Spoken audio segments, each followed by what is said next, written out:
Hi, Stuart Stars. Are you ready for the last chapter of our book, Nim's Island? Grab your copy, turn to page 122, and let's finish this story together. Chapter 16. Alex knew it was unfair, but she hated Jack. She knew he hadn't meant to leave Nim alone for so long, but he had. She knew he hadn't wanted Nim to be lonely, worried, and frightened, but she had been. She'd lain awake for an hour the night before, thinking of all the things she was going to say to him when she met him. Then, this lonely, exhausted man staggered in, looking as beaten as a Jack Russell who'd picked a fight with a Rottweiler. He sat and stared at his daughter, and Alex knew there was nothing she could say that was half as nasty as what he was saying to himself.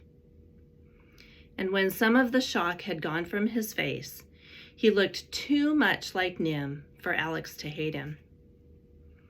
"Who?" he said finally, "and how?" "It's a long story," said Nim. "Tell us yours first. Did the storm hit you?"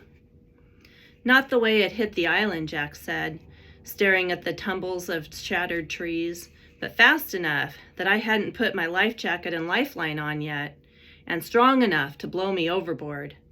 The boat raced ahead. There was no land in sight.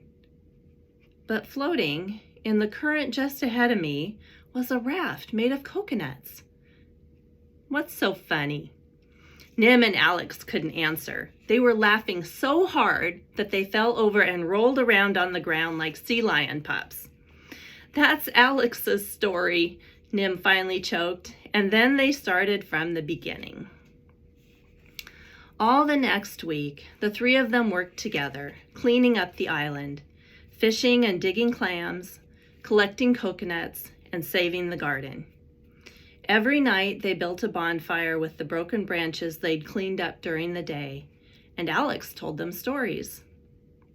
Nim listened hard so that she could remember the stories forever after Alex left, and tried not to think about when that would happen. But it wasn't Alex who talked first about leaving. "When are we going to build a new hut?" Nim asked one morning when the island was starting to look like her home again, just with not so many trees. "Maybe we shouldn't," said Jack. "It's time I stopped being so selfish. Maybe we should go back to civilization so you can have a normal life."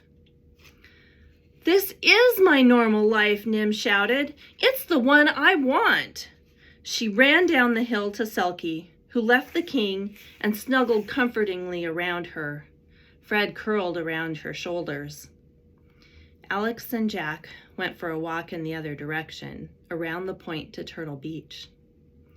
"They're talking about what's going to happen," Nim told her friends. "But if Jack makes me leave the island, I'll run away and live here with you like I did before." "Jack only wants to go because he thinks that's what a good father should do. But I don't want a good father. I just want Jack, and I know he wants to stay on the island as much as I do." She wasn't even going to wish the other part because it was too much to hope for. The morning changed to noon. The rock got hot. Selkie, Nim, and Fred went for a swim, climbed out to dry, and went for a quicker swim. And still, Alex and Jack hadn't come back. Nim was hungry, but the knots in her stomach were too tight for food. The king barked for Selkie. Selkie looked miserable, and then she looked confused. "You can go," Nim said. "I'm okay." Selkie snuggled beside her a moment longer, but when the king barked again, she slid off the rock and into the sea. Fred scuttled off to find some seaweed. Alex and Jack came around the point and waded in the shallow water across to Nim. They were smiling.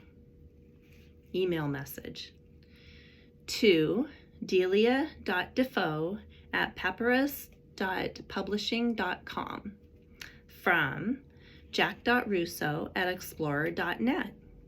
Date, Wednesday, the 21st of April, 1500 hours, which is like 3 o'clock. Subject, really, this is Alex Rover. Dear Delia, I have a small favor to ask you. All right, it's small like a giant squid, and you might think it's about as easy to handle. But when I tell you the whole story and why I'm writing it on a borrowed internet address, on a borrowed computer, wearing my new banana leaf dress, you'll not only understand why I need a favor, you'll have a brand new book. I promise you'll love it. So, could you please go to my flat and pack up all my clothes, books, papers, and anything else you think would be useful on a small tropical island? I'm attaching a shopping list. You'll need to find a good gardening and hardware store and a marine or boat supplier, as well as a department and grocery store. The second attachment is a map. Please send the parcels by supply ship, parachute drop, or helicopter, whichever works out best.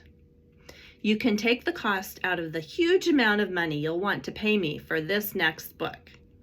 Yours, Alex. And that's the end of our story. If you turn the page and look at the last picture, you'll see they're all together on the island. And look, Chica's back with little tiny turtles.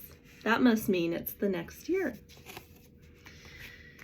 So what a great story that was. I hope you enjoyed reading with all of us, but the fun's not over yet.